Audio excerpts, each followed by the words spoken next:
muller anciá na historia, tema de comadres, tema de matronas. Bueno, xa veredes pouco a pouco que o tema é moi interesante, moi diferente a todos os temas que levamos feito aquí en Outes, e, bueno, eu xa polo título xa me gustou, e todo o que sexa poñer en valor a muller maior, e todo o que sea falar de algo relacionado especificamente con este tema, a mí personalmente me motiva e me gusta, non?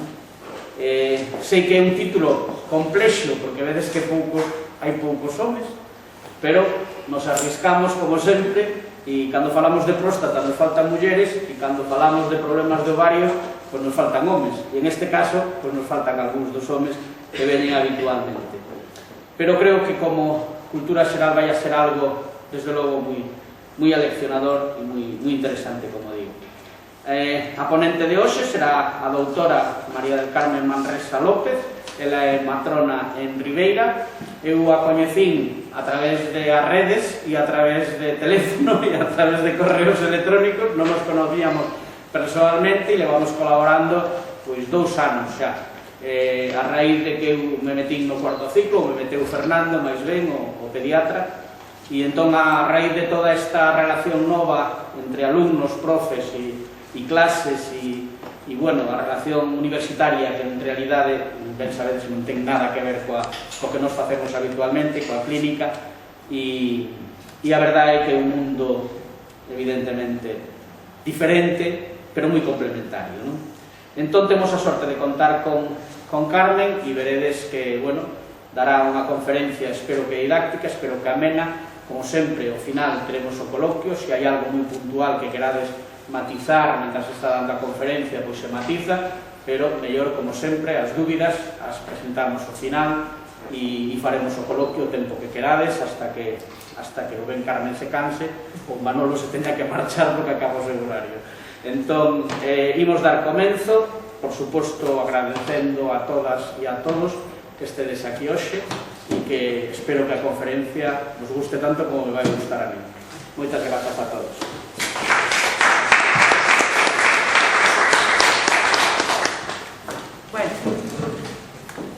Yo, en primer lugar, quisiera agradecer a todos los asistentes la asistencia, el haber venido en estos momentos así tan poco difíciles, y especialmente al doctor Dios el haberme invitado.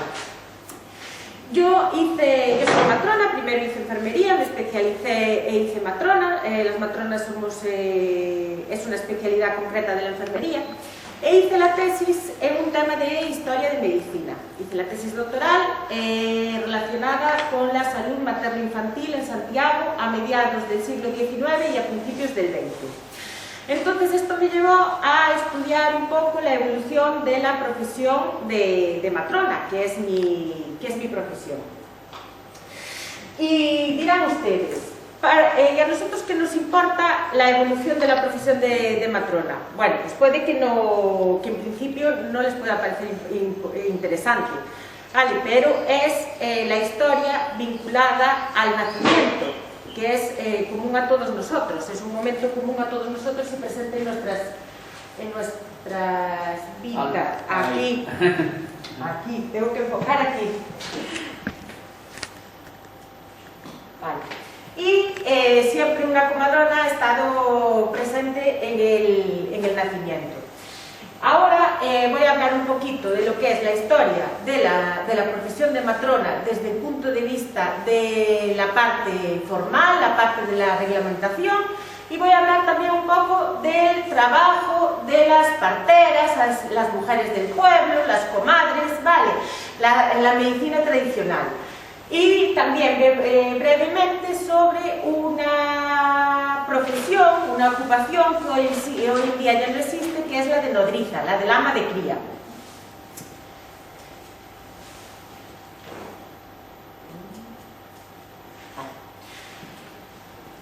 Las fuentes que tenemos para estudio de la prehistoria son las pinturas, el arte rupestre, los restos de fósiles que hemos encontrado, los grabados en las cuevas, ¿vale?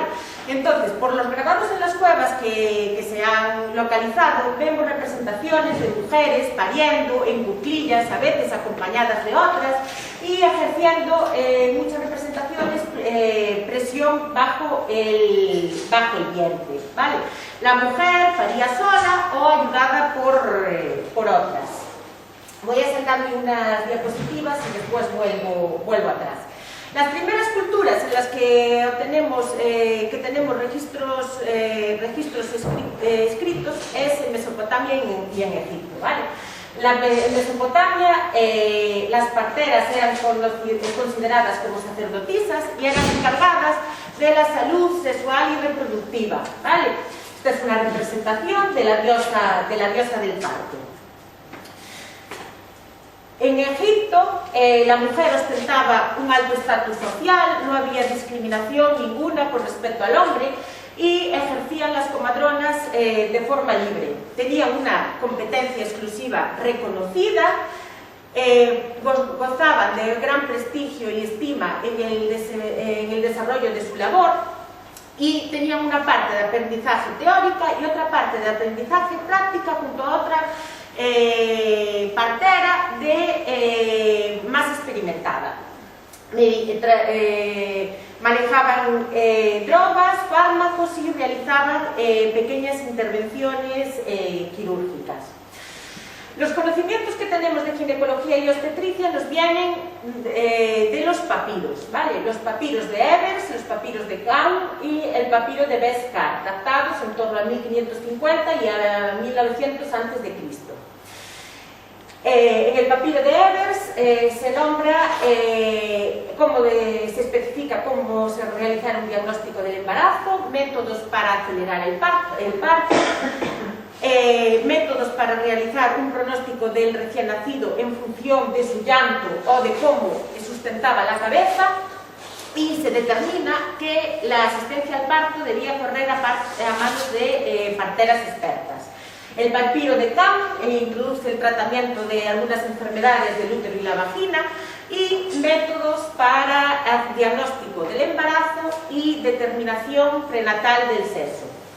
El papiro de Beskar introduce el cálculo de la fecha probable de parto e utensilios, especifica utensilios e instrumentos que facilitan el parto. Entonces, algunos de los conocimientos que se manejan en estos papiros es así, de este tipo, ¿vale? Era una medicina basada en la observación, una medicina donde la enfermedad estaba considerada como bajo un concepto mágico, ¿vale? Un concepto mágico religioso. Y los conceptos obstétrico-ginecológicos que se manejaban eran de este tipo. Si la mujer tenía un ojo parecido a los asiáticos y el otro como los del sur, era estéril. Si después de haberle untado con grasa la noche antes, al día siguiente su carne estaba pálida y los vasos del pecho frescos, era señal de que podía concebir y parir felizmente. Pero si su carne estaba húmeda y los vasos de sus pechos hundidos, concebiría difícilmente y su parto sería complicado.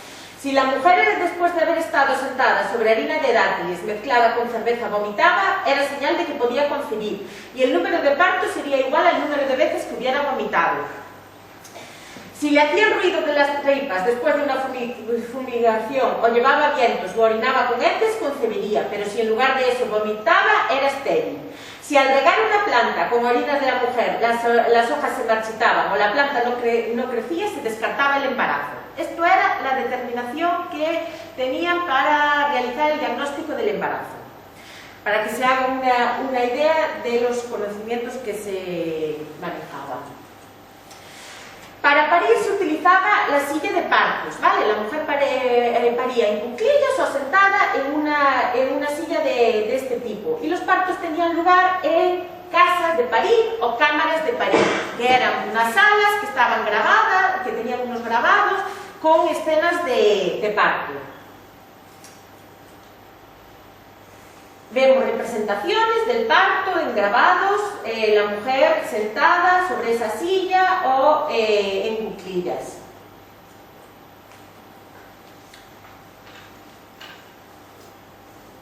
Perdón, vuelvo atrás. En la Biblia también se recoge la existencia de comadronas y parteras. y tras el análisis de la Biblia sabemos que eran mujeres de gran prestigio, con consideración distinguida y prestigio social, reconocidas por su profesión, pero no para nada de una clase social alta ni adineradas, ¿vale? Y tenían trato con dignidades y mandatarios. En el parto de Raquel se describe cómo fue atendida por una partera. En el parto gemelar de Tamar se induce en el relato una función legal de la partera, ya que determina quién es el primer gemelo y por tanto el heredero. Y en los relatos Sifra y Púa fueron dos parteras también que desoyeron la recomendación del faraón de matar a los niños y dejar vivas a las niñas en los nacimientos, con lo cual se ve que eran mujeres con una educación y una moralidad bastante acentuada. Y también se recogen los evangelios apócrifos cómo las parteras Telomí y Salomé atendieron a María. En los evangelios apócrifos también se recoge cómo para atenderla iban dos parteras juntas, una de mayor experiencia que le enseñaba a su acompañante, con lo cual ya vemos desde ahí la función docente de la partera, y que llevaba un taburete para asistir a la parturienta. Vale, en Grecia las comadronas se llamaban Mai, tenían elevado reconocimiento, relación con los filósofos, y para ejercer de comadrona había que haber sido madre y no estar ya en edad de procreación. La función que tenían era la de asistencia al parto y prestar cuidados durante el embarazo. Había dos tipos de parteras, una para partos simples y otra para partos un poco más complicados, y los hombres solamente atendían al parto en caso de que el feto no pudiese salir y fuera necesario realizar una embriotomía, o sea, para que pudiera salir. El parto tenía lugar en casa de la comadrona, en la silla obstétrica, y si no había la silla obstétrica, paría semisentada, sostenida por dos mujeres y por otra por la espalda que la sujetaba. Utilizaban ya alguna práctica más perfeccionada, más adelantada, Artemisa para acelerar el parto, ejercicios respiratorios para disminuir el dolor, hacían masajes vaginales con aceite para facilitar el alumbramiento, realizaban dilataciones del cuello del útero, dilataciones manuales y versiones internas del feto, ¿vale? No versiones, o sea, mediante tacto vaginal intentaban dar la vuelta por dentro al feto, y conocían el aspecto y la morfología del útero. La madre de Sócrates era comadrona. De hecho, dice el método filosófico de Sócrates es la mayéutica, en honor a la profesión de su madre, y está basado en ayudar a las personas a parir la debida comprensión, ya que el conocimiento debía de salir del interior de cada persona, como el parto en sí mismo, ¿vale? Que cada parto es individual.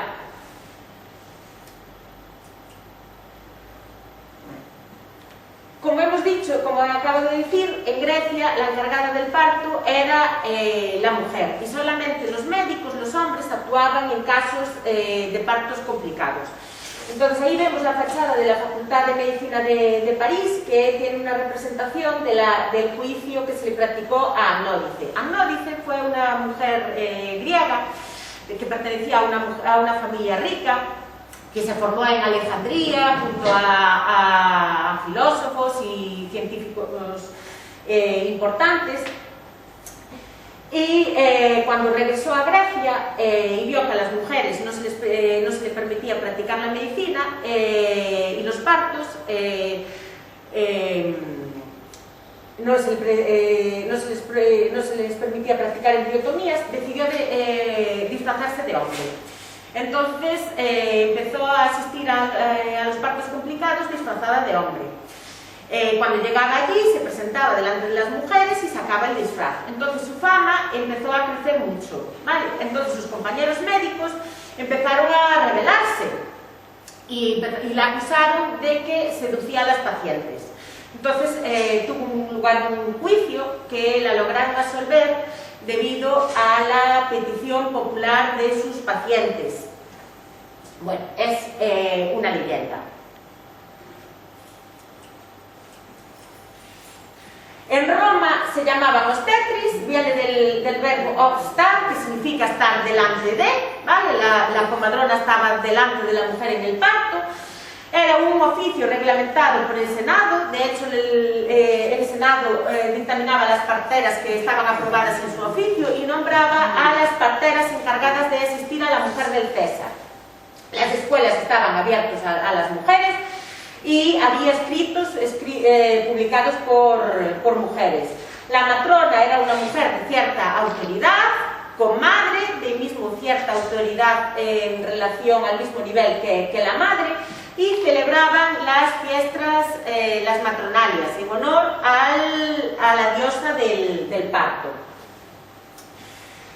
El primer ginecólogo se estima que fue Sorano de Éfeso, que vivió entre el año 98 y 138 después de Cristo. Se le considera el fundador de la ginecología y la obstetricia y escribió el primer manual dirigido específicamente para comadronas, ¿vale? En él introduce ya conceptos avanzados, habla de cómo se produce la menstruación, de cómo se produce el embarazo, y conceptos anatómicos que había obtenido, que había sabido, que había estudiado mediante la disección.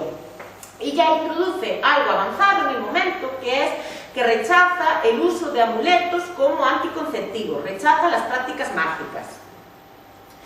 Sobre la comadrona dice que tenía que tener unas cualidades físicas y espirituales, entre ellas buena memoria, una constitución fuerte, estar dotada de paciencia y moral, dedos largos y delicados, con uñas cortas, que debía de conocer la lectura y la escritura, y especifica la forma de dirigirse a la paciente para transmitir algo tan importante en el momento del parto como es la confianza y la serenidad. Además dice que debía dominar la farmacología, ciertos conceptos de farmacología, cirugía y de plantas medicinales. Bueno, después de contemporáneo, un poquito antes a Sorano de Éfeso, es Galeno, ¿vale? Galeno produce en su momento una revolución en la medicina y sus conceptos, su teoría sobre la enfermedad, sobre los tratamientos, ¿vale?, van a seguir vigentes durante toda la Edad Media. La Edad Media es un momento de retraso cultural, ¿vale? No solo no se avanza, sino incluso que se retrasa. Inicialmente, con el predominio del cristianismo, el tema de los cuidados y queda relegado a los monasterios hasta en torno al año 1200, 1300, que se le prohíbe a los clérigos practicar la medicina. ¿Vale? El ambiente bélico es imperante, el ambiente de guerras. En el siglo XIV también hay una gran epidemia de peste. Es una sociedad feudal, una sociedad con un índice muy elevado de analfabetismo, y donde predomina el cristianismo, y hay un repudio general a la sexualidad y a todo lo concerniente a la sexualidad, ya no digamos tema de anticoncepción, tema de aborto. Por eso, en principio, la mujer partera en ese momento es incluso hasta perseguida, ¿vale?, por todos estos conocimientos que ella manejaba sobre estos temas. Bien. La partera tenía unos conocimientos populares que se transmitían de forma oral de unas a otras. En torno hasta mediados del siglo XX, una de las características del oficio de partera es que es un oficio tradicional que iba pasando de unas mujeres a otros, incluso de unas mujeres de la familia a otras. No tenían textos, no tenían libros escritos donde formarse, entonces era un conocimiento que iba pasando de unas a otras. ¿Vale? ¿Qué iba pasando? Bueno, pues de la forma que iba pasando, ¿vale? No inicialmente todo lo puro que debía de ser. La partera que se formaba se basaba en el acompañamiento, observación y la experiencia junto con otra de mayor edad, y iban entremezclados este tipo de conocimientos con magia, con brujería, con superstición. Tenían una posición humilde, era aborrecida por su relación con la sexualidad, y se establecen dos tipos de parteras. Una partera con una formación un poquito más refinada, que están dedicadas a atender a la nobleza y a las clases pudientes, que ostenta una posición social, digamos, alta, reconocida, y unas parteras dedicadas a la atención de las clases populares, que a menudo eran viejas, pobres, con conocimientos variados, conocimientos de hierbas medicinales y el uso de magia, amuletos y superstición. Las funciones de las parteras en en la Edad Media eran la función asistencial, docente, jurídica y religiosa. Hay que tener en cuenta que en este momento el hombre, el médico, no quería saber tampoco nada del parto. No le interesaba nada el parto. El parto era un acto quirúrgico considerado de menor importancia, además algo relacionado con la mujer en una sociedad totalmente homocéntrica, y no le interesaba. El parto estaba exclusivamente en manos de la partera. Entonces tenía la función de atender a los partos, la función de docente, formando a otras parteras, una función jurídica, ya que era reclamada en los tribunales por los jueces en casos de abusos, o en caso incluso de determinación de si una mujer estaba apta para procrear y para contraer matrimonio. Y una función religiosa también, ya que una de sus funciones era administrar el bautismo de urgencia. Cuando en un parto un niño se preveía que pudiera nacer muerto o que naciera con signos graves de asfixia, administraban el agua de socorro. Incluso este agua de socorro se podía administrar intraútero mediante un aparatito que tenían para introducirlo mediante el canal vaginal. Y esta función estuvo vigente hasta en torno a 1735. En la representación del infobautizo de Felipe II vemos la clase social alta a la que pertenecían las parteras dedicadas a la nobleza, y el gran reconocimiento que ostentaban por parte de la sociedad. En la comitiva del bautismo iba delante el padrino de Felipe II, el duque de Alba, imagínense, el duque de Alba, y al mismo lado del duque de Alba iba la partera que había atendido a su madre. En este caso era doña Quirce de Molina. Sobre las parteras de la clase social baja tenemos una muestra en el libro del Buen Amor de Juan Ruiz Arcipreste de Ita. Si parienta no tienes, toma una de las viejas que andan por las iglesias y saben de callejas. Con gran rosario al cuello saben muchos consejos. Con llanto de Moisés encantan las orejas. Toma vieja que tenga oficio de herbolera, que va de casa en casa sirviendo de partera, con polvos, con afeitos, con su alcoholera. Mal de ojos hará a la moza, causará ceguera. ¿Dónde están tales viejas? Todo se ha de alegrar. Pocas mujeres pueden a su mano escapar. Para que no te mientan las debes halagar. Pues tal encanto usan que saben engañar. Todas esas viejas escoge la mejor, dile que no te mienta, trátala con amor, que hasta la mala bestia vende el buen corredor. O sea que aquí hay una asociación de mujer de edad avanzada, herbolera, magia, superstición, curandera, partera. Vale.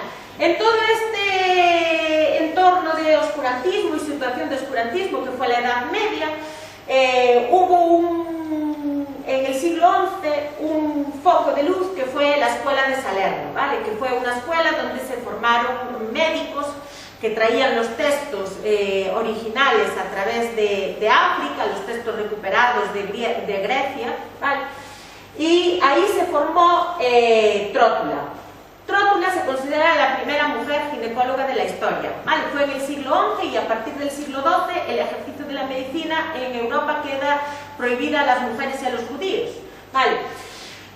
Los conocimientos que manejaba Trótula en torno a la ginecología y la obstetricia eran tan avanzados que introduce el concepto de los desgarros en el parto, que había que suturarlos, que había que proteger el perineo en el momento del parto, que hoy en día sigue vigente.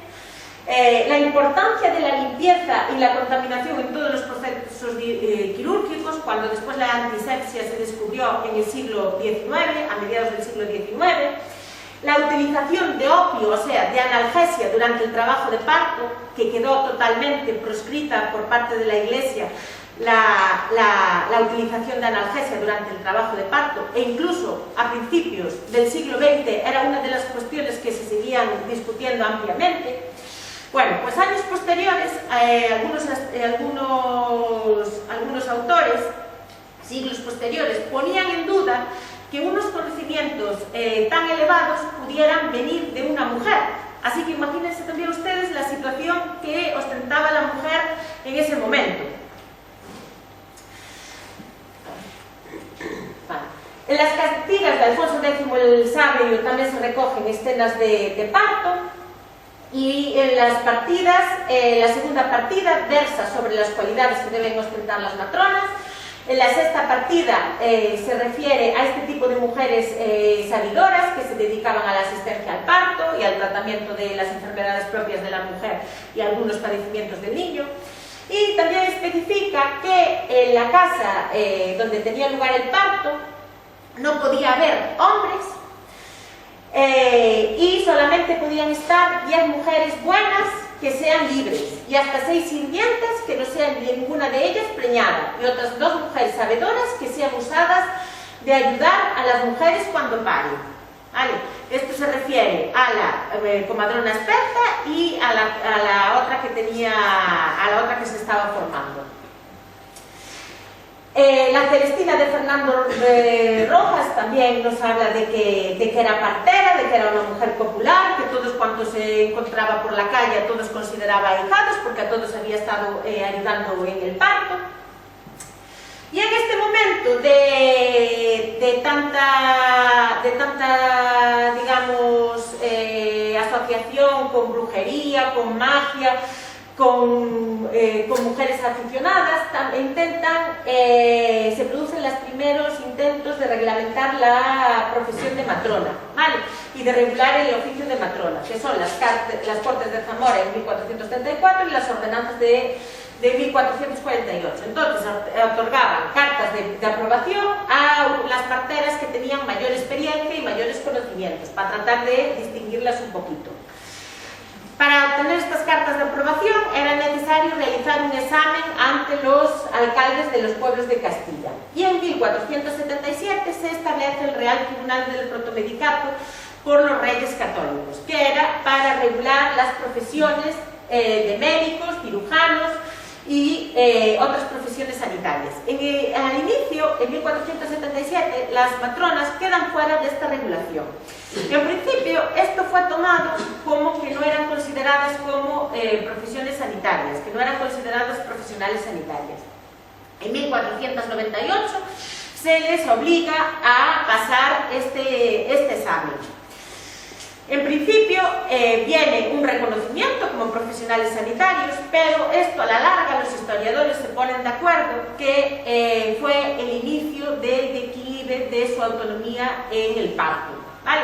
Ya que este examen se realizaba ante médicos y fueron perdiendo autonomía y fue siendo un signo de sometimiento.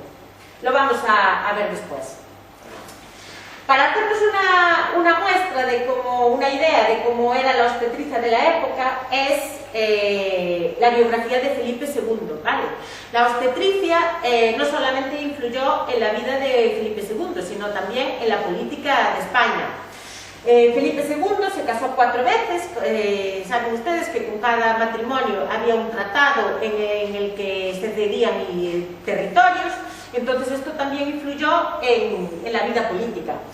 Primeramente se casó con María Manuela de Portugal, que falleció a los 4 días de parto, posiblemente por una fiebre puerperal, tras un parto muy laborioso, parece ser que de 2 días de duración. En segundas nupcias se casó con María Tudor de Inglaterra, con la cual no tuvo hijos, era la reina de Inglaterra, pero durante 2 ocasiones fue diagnosticada por los médicos de la corte falsamente de embarazo. Le crecía la barriga y le diagnosticaron embarazo, ¿vale? Entonces, el tratamiento estrella de la época era la realización de sangrías. Estamos en un momento que la concepción de la enfermedad es humoral, un exceso de un humor. Entonces, lo que había era que depurar ese exceso. Y casi todo se trataba con sangrías. Tanto se trataba una gripe, una fiebre, como un embarazo.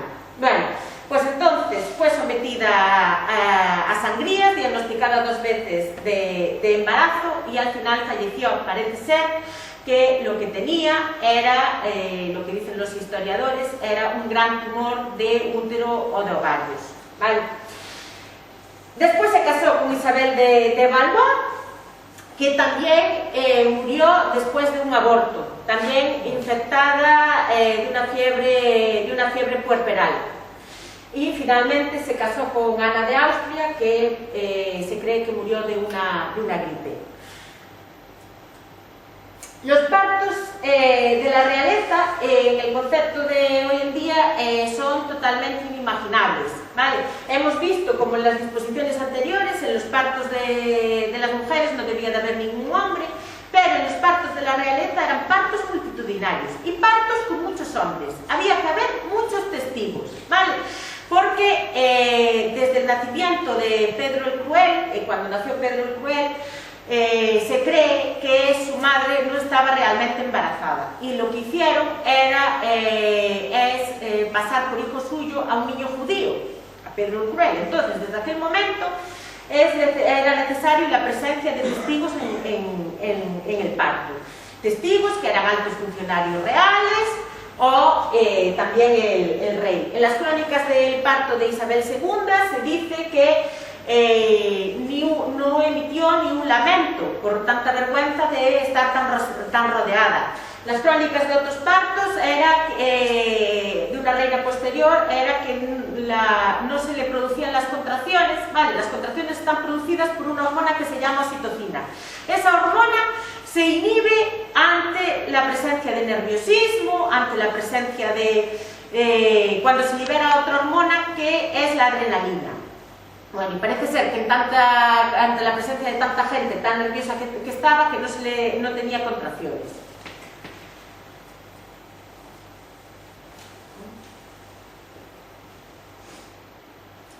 Voy siempre para atrás, voy a cambiar así. En el siglo XVI se producen grandes avances en la anatomía, es cuando, bueno, Vesalio empieza a experimentar, empieza a realizar disecciones otra vez y empieza a practicar la anatomía. Entonces, aquí hay la obstetricia, pertenecía al campo de los partos, pertenecía a la rama de la cirugía y la medicina iba por otra parte. Cirugía y medicina estaban totalmente diferenciadas. La medicina se practicaba y se estudiaba en las universidades y el idioma era el latín. La cirugía la practicaban los cirujanos y eran considerados de menor extracto social. Cobraban menos, tenían menos ingresos y no utilizaban el latín. Eran analfabetos en latín, usaban las lenguas romances.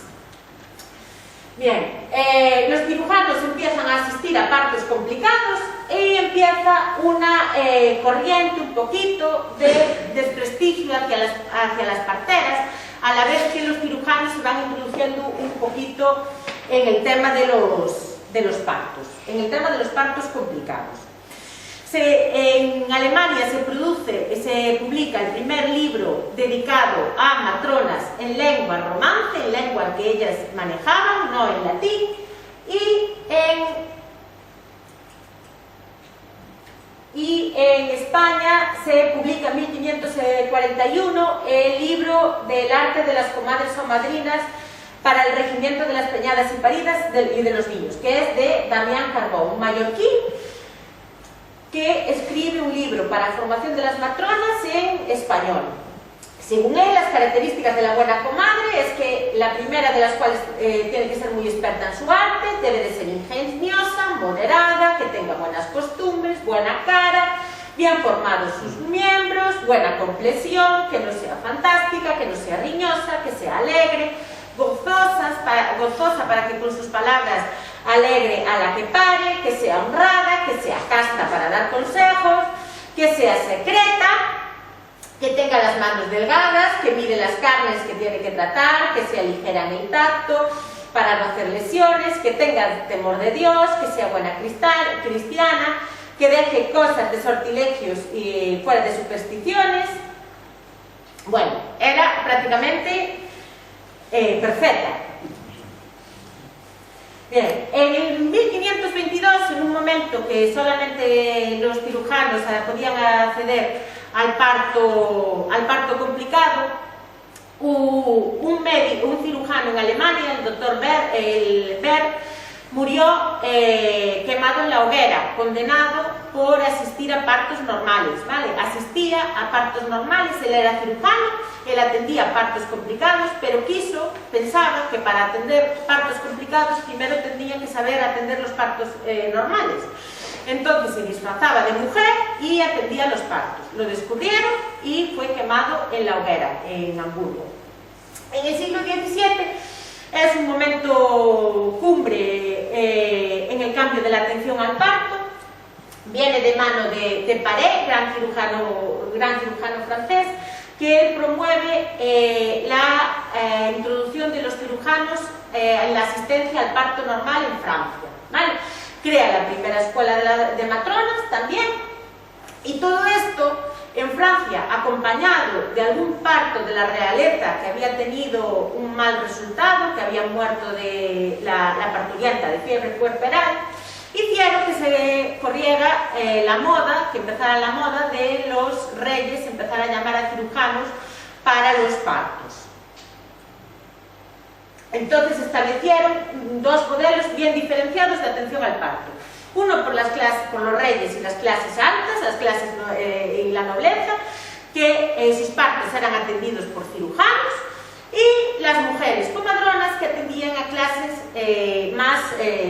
clases populares. También se crean las maternidades, donde se da asistencia a mujeres pobres, mujeres sin recursos, mujeres que escondían en muchos casos su embarazo o que iban a dejar a su hijo en una inclusa. Y de esa forma, atendiendo a esas mujeres, los cirujanos podían también formarse. Y ya el gran cambio ya viene con cuando se empezó a usar el forceps. El forceps se cree, hay varias historias, pero lo más aceptado es que se empezó a utilizar en el siglo XVI en Inglaterra por la familia Chamberlain. La familia Chamberlain era una familia de cirujanos, digamos, con unas prácticas un poco convencionales, ¿vale? Que tenían bastantes enemigos, pero llegaron a ser cirujanos de la corte de algún rey en Inglaterra. Y lo que hacían era, desde la antigüedad se conocía algún tipo de instrumento parecido al forceps, pero ellos desarrollaron un instrumento que lo que hacían era aplicarlo en todo tipo de partos a los que eran llamados, ¿vale? Y lo que hacían era que toda la gente se tenía que salir de la habitación y a la parturienta le tapaban los ojos con una venda para que nadie viera cuál era su secreto. Cobraban grandes cantidades de dinero por asistir a los partos, ¿vale? Esto fue pasando de unas generaciones a otras, tuvieron conflictos con el Colegio de Médicos de Inglaterra, bueno, etc. Era una familia comprometida, así bastante complicada. Hasta que intentaron en 1670 vender su invento a Marisot, un gran cirujano francés, especialista en partos, pero quería una prueba, y la prueba era resolver el parto de una enana de 38 años, una mujer de edad avanzada para los partos en aquella época.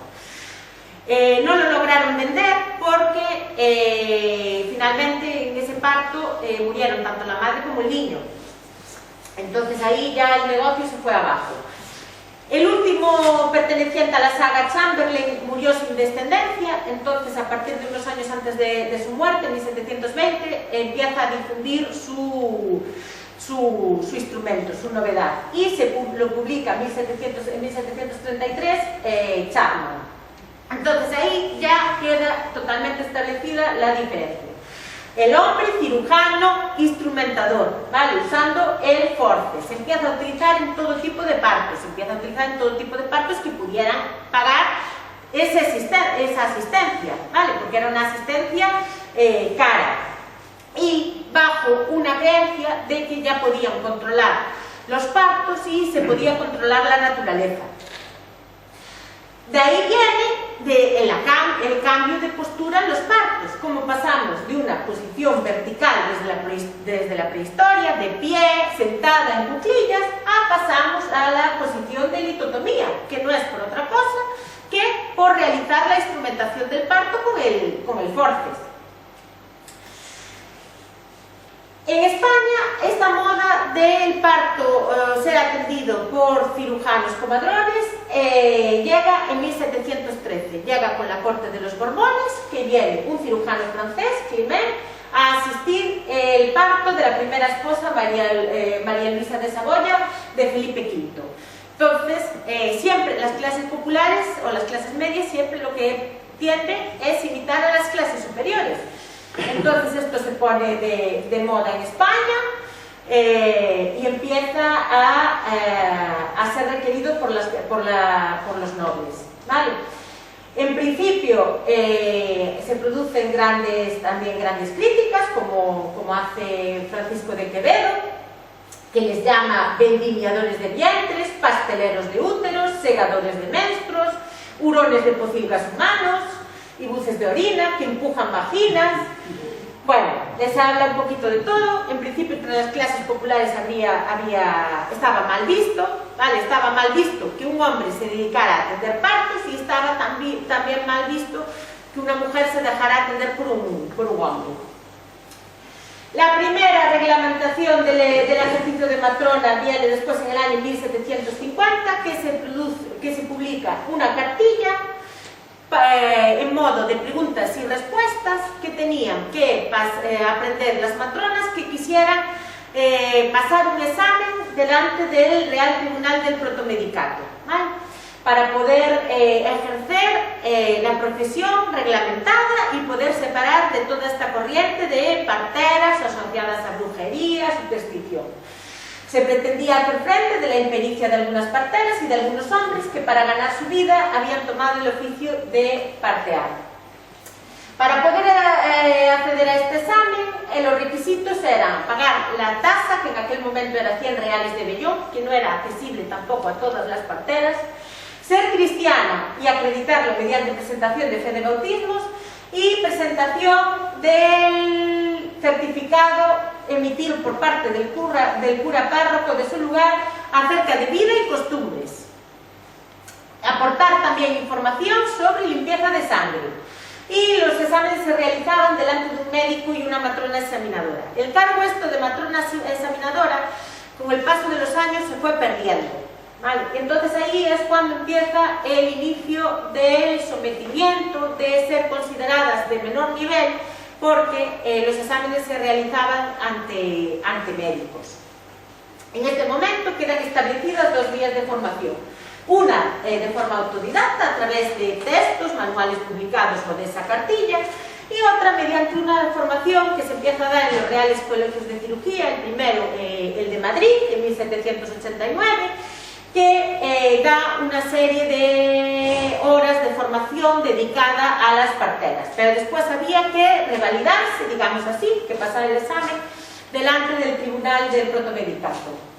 En 1804 se suprime este Tribunal del Protomedicano y quedan dos vías de acceso a la obtención del título. Unos estudios oficiales de 2 años de duración y un examen frente a un tribunal, que también era necesario pagar la tasa, presentar certificado de buena vida y costumbres, fe de bautismo y un certificado de prácticas durante 3 años con un cirujano o una comadrona. En 1828, el juramento que tenía que presentar la matrona era defender el misterio de la Purísima Concepción, defender la soberana del rey, nuestro Señor, no reconocer el absurdo principio de que el pueblo es árbitro en variar la forma de los gobiernos establecidos, ejercer bien y fielmente su arte, asistir de limosna a las pobres de solemnidad y con el mismo cuidado que las ricas, guardando secreto de todas las cosas que le pidan, no cooperar ni dar consejos para el aborto, no administrar ni aplicar a las embarazadas parturientas ni puérperas medicamento alguno, no hacer maniobras difíciles en los partos, sino llamar a algún profesor que las ejecute y administrar el agua de socorro a los párvulos en caso de menester. Se inicia una serie de campaña de desprestigio social hacia los comadres, con escritos de este tipo en los que se afirma, se pregunta el autor, ¿cuántos príncipes y grandes al nacer debieron su vida a la pericia y agilidad de uno de aquellos expertos y diestros cirujanos que saben vencer imposibles, dejando ileso el pudor, cuando se sabe que esto era mentira, porque tradicionalmente la encargada de la asistencia al parto había sido la comadrona. El siglo XIX es un siglo de gran inestabilidad política en España, continuos cambios de gobierno, continuas guerras, ¿vale? En 1857 se publica la Ley de Instrucción Pública, que es una ley de reforma general, digamos, de la educación. Se establecen una serie de medidas, como la creación de escuelas en municipios mayores de 500 habitantes, se establece una universidad central y se clasifican el resto en universidades de distrito, y se crea el título, se unifican las profesiones sanitarias, ya que hasta el momento había varias profesiones sanitarias, había cirujanos barberos, sangradores, flebotonianos, cirujanos de primer orden, cirujanos de segundo orden, se unifican todas estas profesiones sanitarias y se crea oficialmente el título de matrona y partera, que era la mujer práctica en el arte de partos o que ejercía en virtud del título. Y se establecen las condiciones necesarias para su obtención. Vale. El reglamento para la enseñanza se desarrolla esta ley de instrucción pública mediante el reglamento para la enseñanza de practicantes y matronas de 1861, en el que se establece que la duración de los estudios es de 4 semestres, de lecciones diarias de hora y media, los requisitos de acceso es tener 20 años cumplidos, haber cursado la enseñanza elemental completa, o sea que había que tener una cierta formación previa, presentar los certificados de morales y sociales requeridos, que era requisito estar casada o viuda, y presentar certificado de buena vida y costumbres, y abonar los derechos de matrícula por cada semestre, que eran 20 reales de vellón por cada semestre, más después las tasas de derecho a los exámenes. Entonces, este título daba autorización para asistir a partos normales y sobre partos naturales y se daba formación en Madrid, Barcelona, Granada, Santiago de Compostela, Sevilla, Valencia y Valladolid. La enseñanza práctica se hacía en los hospitales que tuvieran enseñanza clínica y corría a cargo de los médicos. La consecuencia de esta reforma, de este reglamento, bueno, pues es que las matronas son las primeras mujeres en acceder a estudios relacionados con la universidad, ¿vale? Son las primeras mujeres en la esfera universitaria. ¿Qué pasa? Que en principio el resto de profesiones sanitarias vieron esto con un poquito de competencia, un poquito de recelo, pero muy pronto se tranquilizaron, ya que el número de matriculadas fue muy bajo los primeros años, ¿vale? De hecho, entre 1861 y 1868 se produjo un descenso de un 30% en el número de titulaciones. Esto se debía a que los criterios de acceso realmente eran duros, ¿vale? Había que estar casada, viuda, el precio de la titulación era alto, no solamente se daba en 7 ciudades, con lo cual habría que desplazarse fuera. Y también, dentro de la sociedad de la época, estaba mal visto el trabajo en la mujer, ¿vale? Hemos estudiado los expedientes de las matronas matriculadas en la Universidad de Santiago, de 1864 a 1936. En 1864 fueron 2, ¿vale? Escaso número. que a principios del siglo XX se incrementa un poquito, pero inicialmente era poco, ¿vale? Como casos así curiosos de los que hemos visto, una mujer de 67 años que realizó los estudios, el componente de tradición familiar también lo hemos observado, también hijas o esposas de otros profesionales sanitarios, hijas de médicos, de practicantes, y el caso también de una madre y una hija que cursaron los estudios al mismo tiempo. Igualmente sigue la evolución de las tituladas en España. Bueno, y se van produciendo algunas modificaciones en los criterios de acceso, ¿vale? A la titulación,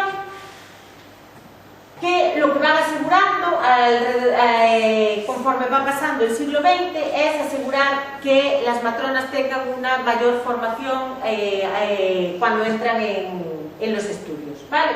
En 1924 se crea la Escuela de Matronas de Santa Cristina, la primera escuela de matronas.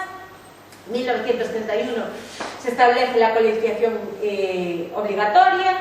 En 1928 se establece una nueva modalidad de título, que era un título sin validez oficial. Había los estudios, ¿vale?, con los que se obtenía el título con validez oficial que le permitía trabajar, y había la otra modalidad que era título sin validez oficial, que era título para unas mujeres que quisieran tener conocimientos, pero que se fuera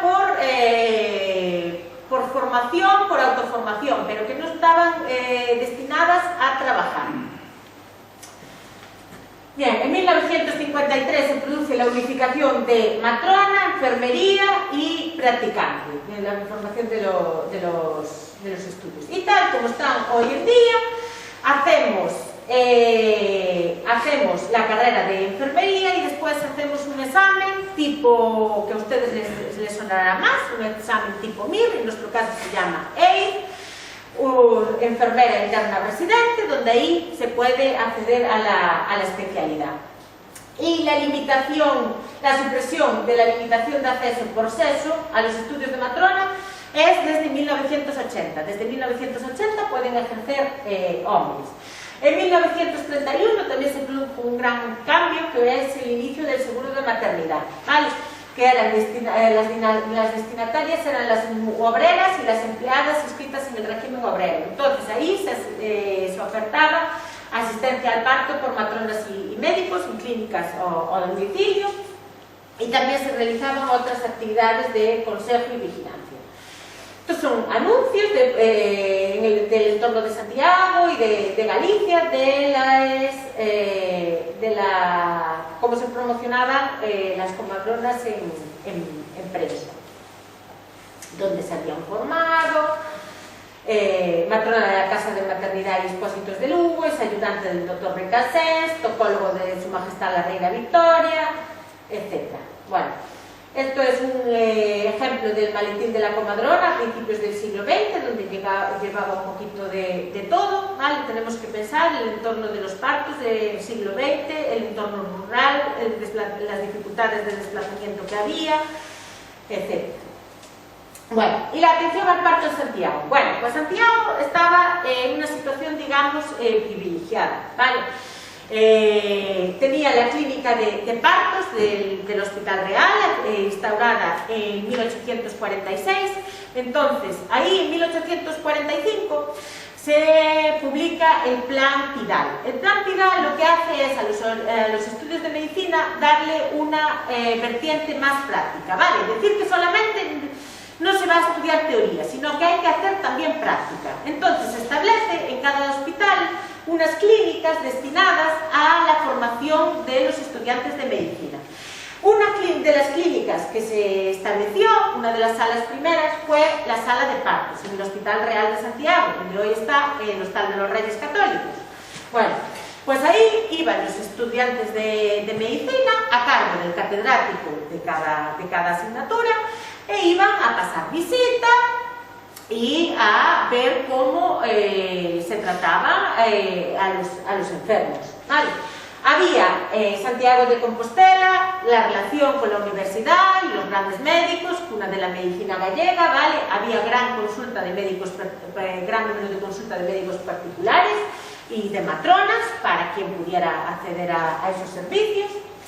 Clínicas privadas. En 1925 se crea el Cuerpo de Tocólogos y Matronas Municipal para dar asistencia a la beneficencia. Y otra iniciativa novedosa en España fue la Policlínica de Partos. La Policlínica de Partos fue una asistencia promovida por Antonio Martínez de la Riva. Antonio Martínez de la Riva fue profesor de ginecología en la Facultad de Medicina, hijo de catedrático también de obstetricia, Ángel Martínez de la Riva. Entonces, él, viendo la falta de atención que se producía en los partos, pues, y lo poco formados que salían los médicos de las facultades de medicina en el tema de partos, ¿vale?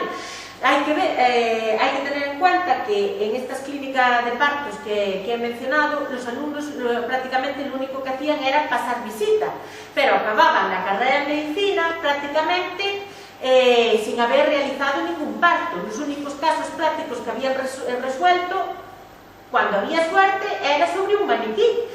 Y nada tenía que ver después con el ejercicio de la práctica de la resolución de los partos, que es algo que es muy, muy práctico, muy que no vale hacerlo solamente con un maniquí.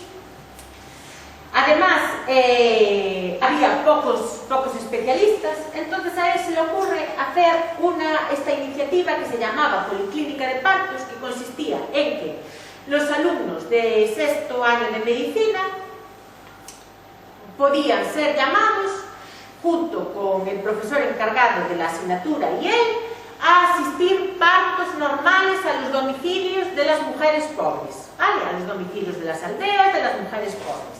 Entonces, así él pensaba cubrir de esta forma tres finalidades: el de formar a los alumnos, el de hacer una mejor asistencia a las mujeres pobres y también al mismo tiempo quería hacer un seguimiento de consejos, de realizar cuidados, de cómo enseñarles a cuidar del niño, etc. ¿Vale?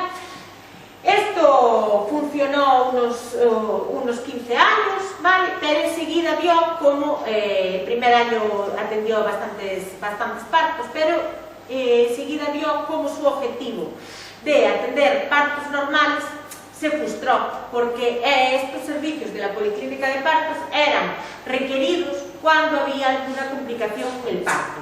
Las mujeres seguían llamando a las comadronas de confianza, a las mujeres del pueblo, a las vecinas entendidas. Bien, y ahí estamos, la partera, la otra parte de la historia, ¿no? Vamos a la partera, a la comadre, la vecina del pueblo, la mujer entendedora, ¿vale? Que aunque fueron criticadas, hay que tener en cuenta que también cubrieron una gran laguna que había en ese momento, a principios del siglo XX, que era que la asistencia sanitaria no llegaba a toda la población. No toda la población se podía pagar los servicios de un médico. No había suficientes médicos para atender a toda la población, los que había, ni siquiera en las grandes ciudades había suficientes médicos especializados en ginecología o obstetricia. El programa de oposiciones de médicos sobre el tema de obstetricia solamente contenía 2 temas, para hacerse una idea de cómo, de la poca importancia que se le daba. Finalmente, y hay que tener en cuenta que eran reclamadas por las mujeres. La primera persona a la que llamaban era a la comadre, a la vecina, a la mujer del pueblo. Hay que tener en cuenta el grado de pudor elevado que tenían, a verse atendidas por un hombre. Estas mujeres, ¿vale?, dentro de sus conocimientos, practicaban una práctica, sus prácticas eran respetuosas con el proceso fisiológico del parto, ¿vale? Con el parto normal, respetando, ¿vale? A principios del siglo XX no todo era así, ¿vale? De hecho, la Dirección General de Sanidad, el 21 de febrero de 1902, emitió una circular, ¿vale?, poniendo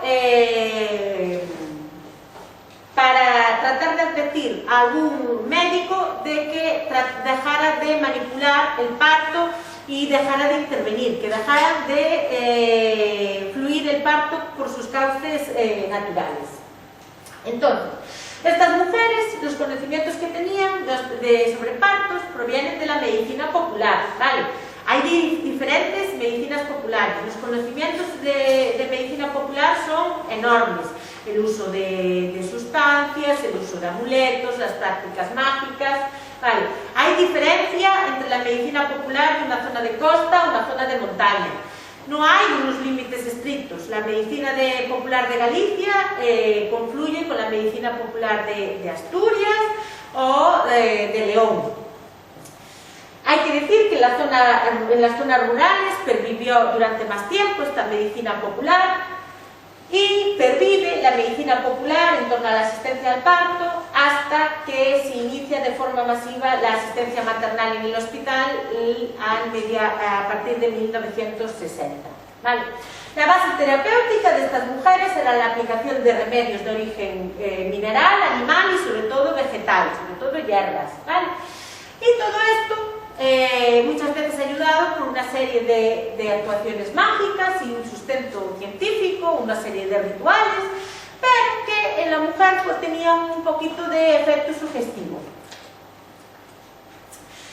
Para la menstruación, bueno, pues usaban amuletos, usaban infusiones de ruda y de hierba luisa, de menta, emplastos abdominales de ruda, frotaciones con aguardiente, aplicación en la barriga de cosas calientes, de aceite caliente, bebidas alcohólicas para el dolor de la menstruación, creo que conocido por la mayoría de los que estamos aquí, ¿vale? Para prevenir el dolor de la menstruación. Durante la menstruación estaba totalmente prohibido lavarse o mojarse, sobre todo la cabeza y los pies. No tomar el sol, ya que se creía que el agua podía cortar la menstruación. Durante la menstruación la mujer era considerada como impura, y esta consideración ya viene desde los tiempos bíblicos, desde el tiempo levítico. ¿Vale? También existía la prohibición de regar plantas o recoger frutos porque se marchitarían. No existir a actos religiosos. Esta prohibición venía desde el Concilio de Nicea en el año 325. A ver, aquí recojo las prácticas más extendidas. Hay miles de prácticas y creencias y supersticiones populares. Había también ciertos alimentos prohibidos, como era el pulpo, el marisco, el pescado azul, los salados, los picantes, las carnes de cerdo, naranjas, habas, documentado en la zona del norte de Lugo, y había otros alimentos más recomendados, como era el pescado blanco, gallina cocida, chocolate con mantequilla, vino caliente, huevos batidos. Para tratar de paliar los retrasos menstruales, se tomaban infusiones de fentucho, de laurel y de perejil. Los métodos anticonceptivos populares, bueno, la lactancia materna, ¿vale? Durante la lactancia materna es un método natural todavía hoy reconocido, el coitus interruptus, lavados vaginales con jabón, con eucalipto, con quinina. Se utilizaban como espermicidas algodones o esponjas con agua oxigenada o enjabonados, o emplastos de perejil, pesarios, o se realizaban frotaciones del pene con vinagre. Para prácticas abortivas, ¿vale? Prácticas abortivas se realizaron desde la antigüedad, ¿vale? Prácticas con actuación interna, que era la introducción de tallos de plantas, de perejil, de orégano, incluso agujas de calcetar, varillas de paraguas, documentado aquí en esta zona de Outes, ¿vale? Con lo cual muchas veces se producían infecciones y roturas uterinas, o incluso compresión del vientre con una lona así cruzada a modo de nudo para tratar de hacer presión hacia abajo del útero y expulsar el contenido. ¿vale? Y el uso de sustancias como son el cornezuelo de centeno y la ruda. El cornezuelo de centeno, vale, conocido como grave corvo, caruncho, cornello, cornizó, corno, cornocello, no sé cómo lo conocéis aquí. Bueno, es un hongo que crece en las espigas de los cereales, que fue de venta libre en los mercados de Galicia hasta mediados del siglo XX. El principal productor de cornezuelo de centeno era Rusia, pero en los momentos en que escaseó en Rusia, Galicia se convirtió en uno de los principales productores de cornezuelo de centeno y se llegaron a pagar precios muy altos por el cornezuelo de centeno. Entonces este cornezuelo de centeno tiene una actividad estimulante sobre el útero, produce contracciones, entonces tanto se puede utilizar para producir abortos como para provocar contracciones para el momento del parto. Lo tomaban machacado o en infusiones y se empezó, ya en 1582 Lonicer lo describe como un pulvis parturiens, ¿vale? Un polvo utilizado en las parturientas. Y en 1807, Spears en Estados Unidos lo hace famoso ya que publica su uso en los casos en los partos, ya que había obtenido el conocimiento a través de una partera. ¿Qué pasa? Que se producían muchas situaciones indeseables con el tema del uso del cornezuelo de centeno, ya que había que manejar las dosis muy bien. Entonces, a veces se excedían en las dosis y se producían otro tipo de efectos, como eran rupturas uterinas, con lo cual se llevaba a la muerte de la mujer, gangrenas, ¿vale? Porque es un producto que produce vasoconstricción. En 1860 ya se ven anuncios de venta de cornezuelos de centeno. En 1920 también, son incluso de compra en las farmacias. Y en 1936 se empieza a comercializar el cornezuelo de centeno, aquí la ergotina sintética en Galicia, proveniente del laboratorio en aquel momento llamado Miguel Servet, que es lo que actualmente es ahora los laboratorios Celtia.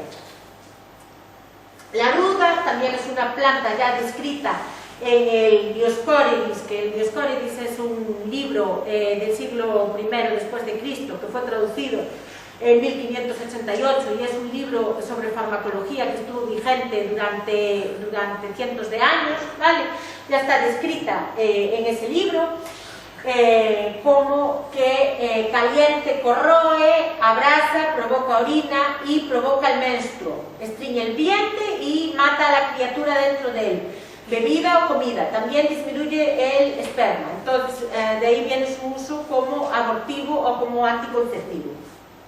Bien, para tratar la esterilidad se realizaban sobre todo ritos religiosos y mágicos simbólicos. De todo es conocido, el baño de las nueve olas y ritos en torno a cruceros, a encrucijadas de caminos, ¿vale? Donde se realizaban en torno a un crucero a las 12 de la noche, se reunían y rezaban unas oraciones. Está documentado los ritos en torno al crucero de Roma, ¿vale?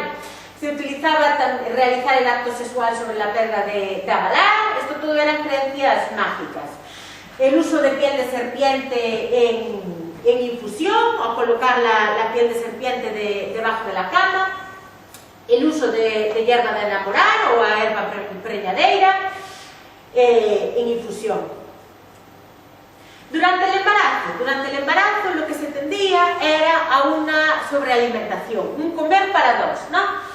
En caso de abortos previos se realizaban estos bautismos a medianoche sobre puentes de ríos o en cruceros. Había que satisfacer los antojos de la embarazada, pues de todos es conocido las creencias que hay sobre los antojos, y había una serie de conductas, ¿vale?, que había que evitar realizar para el transcurso del embarazo, ¿vale? Había que evitar el contacto con las vísceras en la matanza del cerdo o con la sangre de una gallina muerta, ya que se creía que si salpicaba le iban a salir manchas al recién nacido. Y había una serie de alimentos también prohibidos, como era el pulpo, que se creía que salían manchas al recién nacido y que era teratógeno, o sea, que producía daños y malformaciones en el feto. El marisco, el pescado azul, que creían que la creencia era que le salían alteraciones en la piel al recién nacido. La anguila, las rayas, las lampreas, la liebre, que se relacionaba con la aparición del labio leporino, los conejos. Aquí una señora afirma. O también que la liebre, también que creían que después el recién nacido que dormiría con los ojos abiertos. Las moras, que provocaban malformaciones. El vinagre, que se asociaba con la creencia de que el recién nacido nacería con mucho pelo. Y había también toda una serie de creencias en torno a la predicción del sexo fetal, creencias que todavía se siguen escuchando hoy en día. Vale, creencias relacionadas con la forma del vientre. Si el vientre era picudo, que sería un varón. Si el vientre era aplanado, sería una hembra. Si había muchas manchas en la cara, que sería el varón. También relacionadas con la influencia de la fase lunar en el momento de la fecundación. Si la fecundación era en luna nueva, que sería una mujer. Si el parto estaba previsto que fueran menguantes, sería del mismo sexo. Si el parto en creciente, sería del sexo opuesto al hijo que ya hubiera. Y también sobre el lado donde más se sentían los movimientos fetales. Si se sentía tradicionalmente, desde las culturas griegas, lo masculino se asociaba con el lado derecho, ¿vale? Entonces, si se notaban más en el lado derecho, sería varón. El escenario del parto tenía lugar en la casa de la parturienta. Muchas veces se buscaba una estancia caliente, o sea que no era de extrañar que el parto tuviera lugar en la cuadra, en la cocina o, por lo menos entonces, en la habitación más caliente de la casa, que solía ser encima de las cuadras, ¿vale? Se creía que el fuego favorecía el parto, el calor, así que muchas veces la embarazada era suspendida encima de la lareira, ¿vale?, para que le penetrase el calor. La forma de parir popular era de pie, ¿vale?, suspendida por otra mujer, incluso tirando de cuerdas, en cuclillas o arrodilladas, tratando de aprovechar el efecto de la gravedad, ¿vale? Las posiciones de pie, en principio, favorecen más el parto. Era atendida por mujeres de la familia, por parteras, por vecinas, ¿vale? Por esa mujer entendedora en partos, ¿vale? El marido solía estar presente y esta partera era una mujer. El prototipo era una mujer en torno a unos 50, 60 años, que ya había tenido hijos y que ejercía este trabajo por tradición, ¿vale? Más bien no era un trabajo, era una afición, una forma de ayudar a las vecinas, a las familiares, y que muchas veces ya habían ejercido sus antepasados. Bueno, hay que decir que si bien ayudaban mucho, bueno, pues las prácticas de la época pues eran como eran, ¿vale? Está descrito que se realizaba la episiotomía con una uña larga, muchísimas veces que tenían, o que rompían la bolsa de las aguas con una horquilla del pelo. Eso está descrito, ¿vale? Los tactos vaginales que se realizaban eran frecuentes, ¿vale? De ahí venían muchas veces también las infecciones de los partos. Bueno, en fin, los conocimientos eran los que eran. Para el parto se trataba de estimular las contracciones dando masajes en la barriga con aceites o manteca de cerdo o sebo, y eso se sabe que el masajear la barriga es un estimulante de las contracciones. A veces también hacía el manteo, que también introduce las contracciones. Baño en agua caliente si se disponía de ella, que hoy en día también es un método de analgesia en el parto. Masaje en las mamas para provocar el reflejo de la oxitocina, que la oxitocina es la hormona que provoca las contracciones, o se daba sustancias para hacer devolver, que mediante el reflejo del vómito se aumentaba la presión intraabdominal y se favorecía el parto. Hoy en día todavía se siguen manejando este tipo de conceptos aplicados de otra manera. Incluso se usaban amuletos, que solían ser alguna vez alguna prenda del marido, poner alguna prenda del marido debajo de la cama, y el uso de lo que hemos hablado, del cornezuelo de centeno, infusiones que a veces daban los resultados que hemos comentado. La dieta durante el parto, pues sustancias de alto valor nutritivo, manteca, caldos de gallina, alguna sustancia con algún valor analgésico, como vino con miel, anís, infusiones de piel de serpiente cocida. Vale, el alumbramiento es la expulsión de la placenta, ¿bien? Entonces, en los casos que era difícil expulsar la placenta, lo que hay que hacer son maniobras para aumentar la presión intraabdominal, ¿vale? Que esto todavía se sigue manejando hoy en día. Yo hasta junio trabajé en un paritorio y a veces en estos casos le decíamos a la mujer: a ver, sopla fuerte, haz como si soplaras dentro de una botella. Ahí están recogidas estas prácticas de principios del siglo XX, ¿vale? Muchas de estas prácticas vienen recogidas de una encuesta que se pasó en 1901, una encuesta que se pasó en España sobre las prácticas relacionadas con la muerte, el parto y el nacimiento. Bien. También se trataba de estimular el reflejo del vómito, que es eso, para aumentar la presión intraabdominal, y muchas veces lo que está recogido que se hacía era que incluso llegaban a introducir la propia trenza de la comadrona en la boca de la parturienta para provocar el reflejo del vómito. Los restos, la placenta y los restos del alumbramiento tenían que ser enterrados, que estuvieran lejos, tapados con tierras, con piedras, para que no pudiera acceder a ellos ningún animal, ya que se creía que si accedía a ellos algún animal, el niño adquiriría las características de ese animal. Si se la comía un perro o un gato, el niño sería ladrón, o si se lo comía una vaca, se le cortaría la leche a la madre. Durante el puerperio, después del parto, muchas veces se producía el enfajamiento de la madre y del recién nacido. El enfajamiento, el tener al recién nacido con los brazos y las piernas apretadas, fue durante las primeras décadas del siglo XX una práctica aún habitual, ¿vale? Que muchas veces lo que hacía era provocar deformidades en los miembros de los recién nacidos, ¿vale? Se guardaba la cuarentena, y durante el tiempo de la cuarentena había una abstinencia sexual total, ¿vale?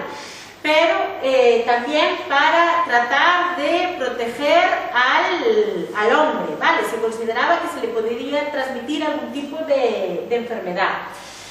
Si se podía, los primeros 15 días se hacían en cama, en una cama que la mayoría de las veces no se cambiaba desde el momento del parto, ¿vale? No estaba proscrito totalmente el contacto de la mujer con el aire y para nada lavarse, ni en contacto con el agua, ¿vale? Existe el refrán de que mujer parida huele a podrida. Bien. La alimentación era una alimentación energética a base de caldos de gallina, grasas, azúcares y vinos quinados, el tradicional Sansón. A veces se hacían vapores genitales para tratar de evitar las molestias, y para eliminar las manchas de la cara se utilizaba la primera orina del recién nacido. Esto se basa en el contenido de la orina, que tiene alto contenido en urea, y muchas de las cremas despigmentantes que se utilizan hoy en día llevan concentración de urea. Para tratar las hemorragias practicaban torniquetes en los brazos y en las piernas, se producía el fajamiento, se levantaban las piernas y se administraba cornezuelo de centeno en infusión. Para la eliminación del dolor, perdón por la errata, me faltan ahí dos letras, alimentos calientes, aplicación de calor local mediante frotaciones con manteca o muchas veces poner un ladrillo caliente que venía del fuego encima de la barriga. Infusiones de ruda, de hierba luisa y la sustancia analgésica tradicional, el alcohol, el aguardiente, el vino caliente con chocolate, la ginebra. La hidratación de las mamas se hacía con manteca de cerdo y para estimular la secreción láctea, aumento de líquidos, creencia tradicional también de la cerveza, que es estimulante lácteo, y de alimentos salados. Alimentos salados no porque estimulen la secreción láctea, sino lo que hacían era que provocar más sed y para que bebiera más líquidos.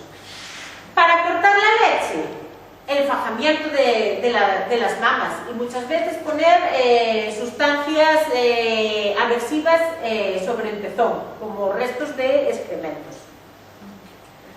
Bueno, entonces pasamos a la última parte de la conferencia, que es unas breves nociones sobre el oficio de ama de cría, que está desaparecido. Es un oficio que se reconoce desde la prehistoria y se mantuvo hasta la Segunda Guerra Mundial, ¿vale? El Código de Hammurabi, que es un código de reglamentación de la civilización de Mesopotamia, ya se reconocen los salarios que tenían que recibir estas mujeres y las obligaciones que tenían. Incluso en las culturas clásicas eran preferidas a la propia madre para lactar a los recién nacidos. Sorano de Éfeso, el primer ginecólogo de la historia, describió las condiciones de una buena nodriza. Y en las partidas, Alfonso XII establece las condiciones de las nodrizas reales. Bueno, pues como en todo, había nodrizas dedicadas de unas mejores condiciones físicas iniciales, que iban destinadas a las clases más altas, que cobraban un salario mejor, y las nodrizas de las clases populares. Ya vemos que los trajes, las situaciones son totalmente distintas. Principios del siglo XX, las más reconocidas, las nodrizas cántabras, las nodrizas pasiegas, ¿vale? Que llevaban un traje particular, es como el de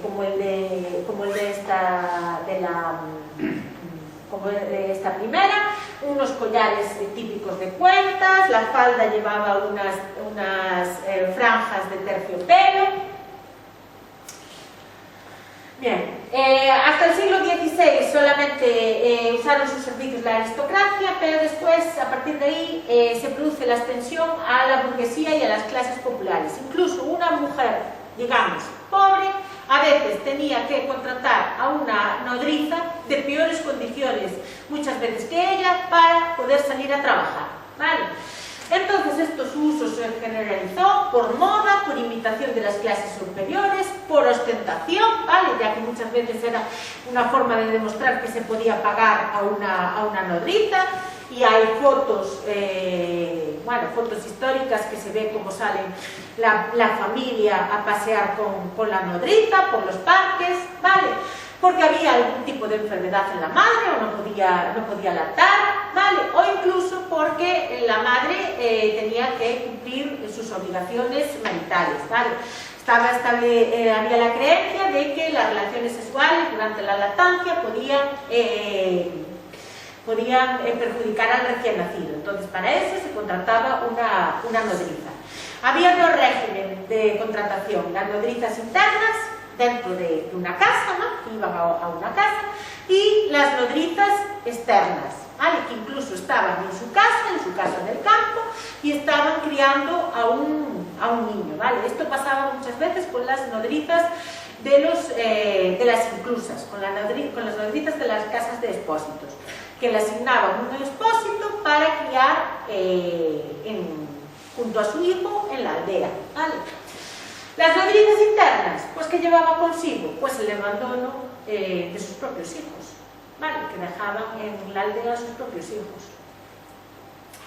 En la Real Casa de Expósitos de Santiago, la inclusa de Santiago, que estaba ubicada en el Hospital Real, hay constancia en los libros de registro de su existencia desde 1736, ¿vale?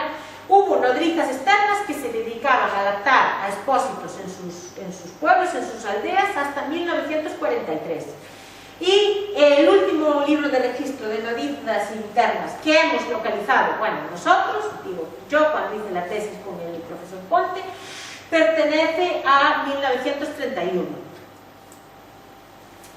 Bueno, a finales del último tercio del siglo XIX y a principios del siglo XX surge una corriente, la corriente higienista, que trata un poco de incidir sobre la lactancia, sobre los deberes morales de las madres, y se inicia un poquito una corriente de desprestigio hacia las nodrizas, ¿vale?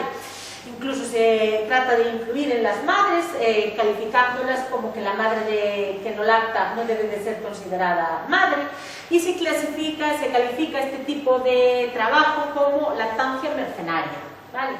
La prensa se muestra implacable con las nodrizas, ¿vale? Y se publican muchos sucesos, ¿vale? Se les califica con unos apelativos bastante fuertes. La nodriza, mujer que vende con la savia de su existencia, negocia con ella sin escrúpulo de ningún género, y cuántas veces al producir sollozos a la débil criatura se olvida totalmente del importante fin que tiene encomendado. ¿Cómo es posible que una persona extraña a la familia, como acostumbra ser ella, satisfaga ni con mucho las necesidades del tierno niño como podría hacerlo la tierna madre? De ninguna manera. Cuando ellas, como vamos a ver, eran unas víctimas más. Entonces la prensa se empieza a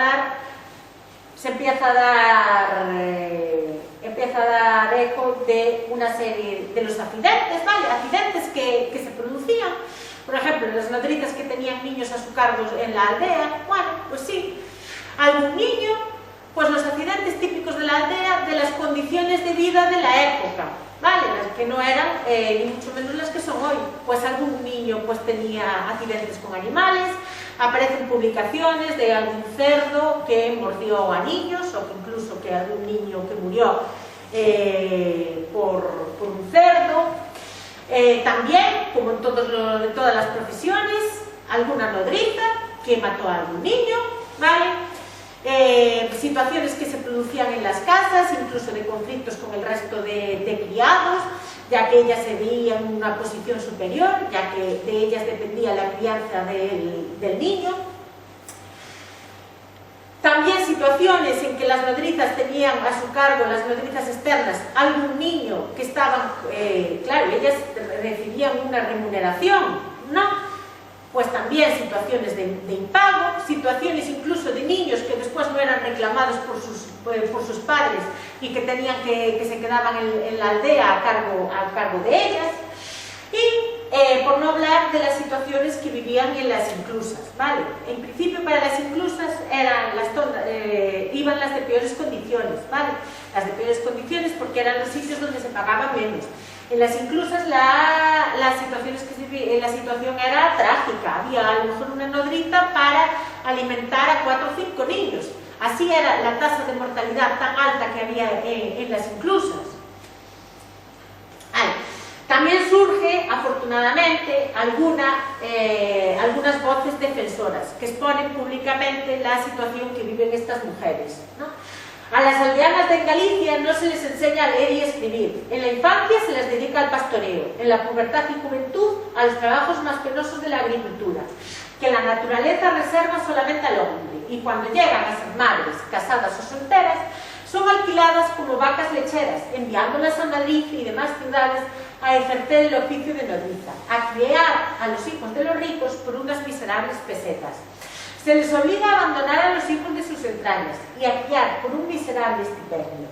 Los hijos de las nodrizas son criados sin el calor, cariño y leche de su madre, con biberón, con caldo, sopa, etc., en casa de sus padres o abuelos, o por un estipendio de 30 o 40 duros al año en una casa ajena y por personas extrañas.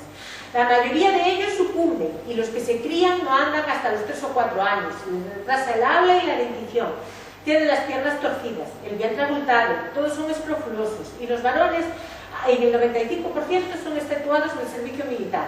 Las amas de cría pierden el cariño a sus maridos, hijos, padres y hermanos. Se empiezan a publicar también escritos sobre las condiciones que debía de tener una buena nodriza, ¿vale? Raza blanca, sin olor, que su leche fuera más dulce que salado, que se diluyera bien en agua esa leche, de talle proporcionado, de carnes fuertes, sin granos, sin costillas, sin cicatrices, tener la tez y la piel fresca, con buen color, ojos vivos, bueno, mirar agradable, bien. Que esté perfectamente sana, que no pasara de 30 años, no haber parido más de 1 o 2 veces, si fuera posible ser madre de 6 o 8 semanas antes. Entonces, en función de que se fueran cumpliendo estas características, serán mejor o peor pagadas. Después, a partir de 1912 se empiezan a publicar, se empieza a reglamentar un poco la contratación de nodrizas y se establece que, por ejemplo, para contratarlas para las casas de expósitos deben pasar un examen médico, ya que otra de las cosas que se le achacaba a las nodrizas es que eran causantes de todos los defectos que tenía el niño.